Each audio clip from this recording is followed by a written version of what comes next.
너희를 인도하여 여러 나라 광야에 이르러 거기에서 너희를 대면하여 심판하되 내가 애굽 땅 광야에서 너희 조상들을 심판한 것 같이 너희를 심판하리라. 내가 너희를 막대기 아래로 지나가게 하며 언약의 줄로 매려니와 너희 가운데서 반역하는 자와 내게 범죄하는 자를 모두 제하여 버릴지라. 그들을 그 머물러 살던 땅에서는 나오게 하여도 이스라엘 땅에는 들어가지 못하게 하리니 너희가 나는 여호와인 줄을 알리라. 주 여호와께서 이같이 말씀하셨느니라. 이스라엘 족속아, 너희가 내 말을 듣지 아니하려거든 가서 각각 그 우상을 섬기라. 그렇게 하려거든 이후에 다시는 너희 예물과 너희 우상들로 내 거룩한 이름을 더럽히지 말지니라. 여러분 반갑습니다. 오늘도 큐티로 여는 기막힌 하루입니다. 본 말씀 에스겔서 20장 35절부터 39절의 말씀입니다. 우리가 성경을 보면 이 광야라는 장소가 자주 등장합니다. 그런데 성경에서 이 광야는 매우 특별한 의미가 있는 곳입니다. 그것은 출애굽 1세대를 통해서도 잘 드러나죠. 하나님께서 이스라엘 백성들을 출애굽시킨 후에 바로 가나안 땅으로 데려가시지 않습니다.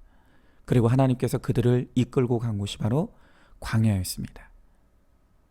그리고 한 달이면 충분히 통과할 수 있는 그곳을 무려 40년 동안 머물게 하더라는 것입니다. 그 이유가 무엇일까요?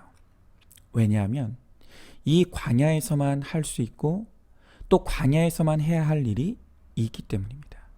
그것이 무엇입니까? 먼저 광야는 심판의 장소입니다. 저 오늘 말씀의 35절부터 36절 말씀을 보니까 이렇게 나와 있습니다. 너를 인도하여 여러 나라 광야에 이르러 거기에서 너희를 대면하여 심판하되 내가 애굽 땅 광야에서 너희 조상들을 심판한 것 같이 너희를 심판하리라. 주 여호와의 말씀이니라 그랬어요. 출애굽한 이스라엘 백성들은 비록 몸은 애굽을 빠져나와 있었지만 여전히 그들은 애굽의 문화와 사상에서 벗어나지 못하고 애굽의 우상들을 섬기는 신앙에 젖어 있었습니다. 그래서 하나님은 광야의 환경을 통해서 이들이 믿고 의지하던 모든 것을 끊어내시고 자기 힘으로 살아가던 삶의 습관에 대한 심판을 단행하시는 것입니다. 바로 그런 의미에서 하나님은 우리에게도 광야를 허락하십니다.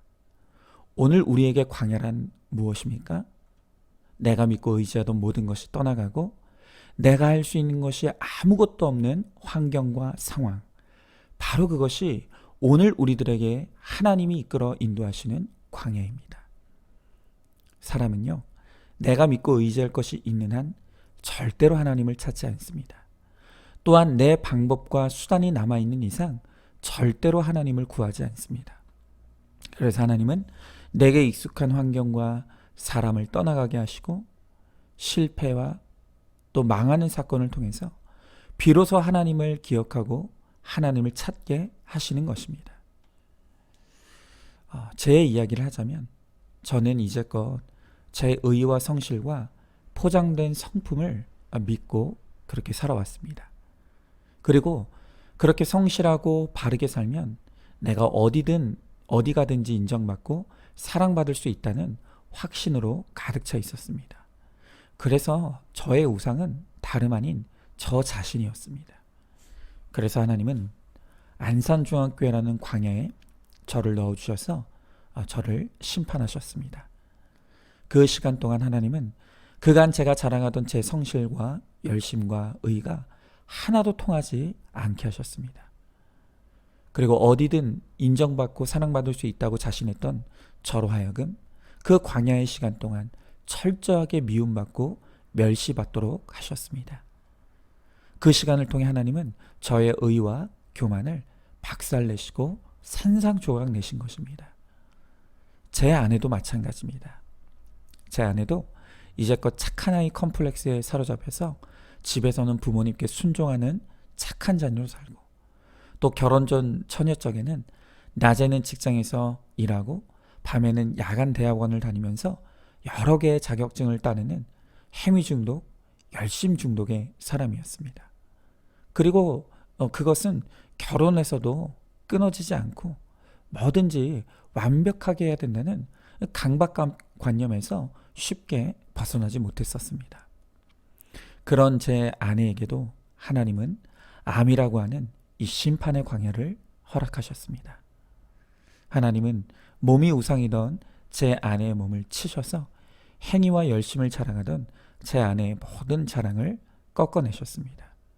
그리고 수술 이후에도 하나님은 재발의 위험으로 제 아내의 몸을 묶으시고 또 호르몬 수치를 떨어지게 하셔서 조금만 무리를 하면 급격하게 무기력증이 오게 하셔서 제 아내의 행위와 열심을 아주 꽁꽁 묶어 놓으셨습니다. 그래서 더 이상 내 열심도 내 행위도 자랑할 수 없는 광야의 삶을 살아가게 하셨습니다. 자, 여러분 질문해 보시죠. 하나님 아닌 다른 것을 믿고 의지하며 자랑하던 나의 인생의 결론으로 임한 광야의 심판이 무엇입니까? 이 광야가 나로 하여금 나의 우상을 무너뜨리기 위해서 하나님이 주신 축복의 환경인 것을 믿으십니까? 자, 이렇게 광야는 심판을 위한 환경이라고 했습니다. 그러나 하나님의 심판의 목적은 결코 우리의 멸망이 아닙니다. 하나님이 우리들에게 주시는 이 심판은 가나안의 구원을 얻게 하시기 위한 생명의 심판인 것입니다. 비록 출애굽 1세대는 끝내 광야에서 원망과 불평만 하다가 가나안에 들어가지 못했지만 2세대들은 이 하나님의 광야의 훈련을 통해서 비로소 하나님의 백성으로 거듭나 가나안의 구원에 들어가게 되는 것입니다. 자, 그래서 오늘 말씀의 37절 38절 말씀에 보니까 내가 너희를 막대기 아래로 지나가게 하며 언약의 줄로 매려니와 너희 가운데서 반역하는 자와 내게 범죄하는 자를 모두 제하여 받을지라. 그들을 그 머물러 살던 땅에서는 나오게 하여도 이스라엘 땅에는 들어가지 못하게 하리니 너희가 나는 여호와인 줄 알리라 그랬습니다. 자, 오늘 37절에서 막대기 아래로 지나가게 한다라는 것은 목동이 양을 우리 안에 넣을 때 지팡이로 그 수를 세는 것을 의미합니다. 자, 이렇게 하나님은 광야의 시간을 통해 우리 안에 있던 반역과 범죄의 마음을 제거하시고 하나님의 자녀로 우리를 세우셔서 마치 목동이 자기 양의 수를 정확하게 세어 우리 안에 넣듯이 반드시 구원받을 자들을 구원의 땅으로 인도하여 내신다는 것입니다. 앞에서 말씀드렸던 것처럼 저도 또 제 아내도 이 허락된 광야의 심판은 정말 숨도 쉴 수 없을 만큼 두렵고 힘든 시간들이었습니다. 그러나 그 시간을 통해 구속사의 복음이 들리게 되었고 말씀으로 그간 하나님께 범죄하고 반역하던 저의 악과 죄를 보게 하시고 회개를 이루게 해주셨습니다. 그리고 정말 우리의 인생이라는 것이 당장 불어 없어져도 할 말이 없는 인생일진데 지금 우리에게 주어진 것에 감사하고 만족하게 하시고 또 하나님의 은혜 없이는 살 수 없는 인생이라는 것을 정말 철저하게 고백할 수 있게 해주셨습니다. 한 가지 정말 확실하게 믿음으로 고백할 수 있는 것은 이렇게 주어진 모든 은혜는 광야를 통과하지 않았다면 결코 깨달을 수 없고 누릴 수 없는 은혜라는 것입니다. 그러므로 모든 하나님의 자녀들에게 있어서 이 광야는 선택 과목이 아닌 반드시 통과해야만 하는 필수 과목과 같은 것입니다. 자, 한번 질문해 보시죠. 나는 어떤 광야를 통과했습니까? 혹은 통과하고 있습니까? 이 광야를 통해 말씀으로 나의 어떤 악과 죄를 보게 되었습니까? 이 광야의 시간이 나를 거룩한 하나님의 자녀 되게 하실 것을 믿으시기 바랍니다. 자, 마지막으로 이렇게 하나님은 광야의 심판을 통해서 우리로 하여금 하나님의 구원에 우리 안으로 들어가는 이 구원의 백성이 되게 하십니다. 그러나 광야로 모든 사람이 다 변화되는 것은 아니라는 것입니다.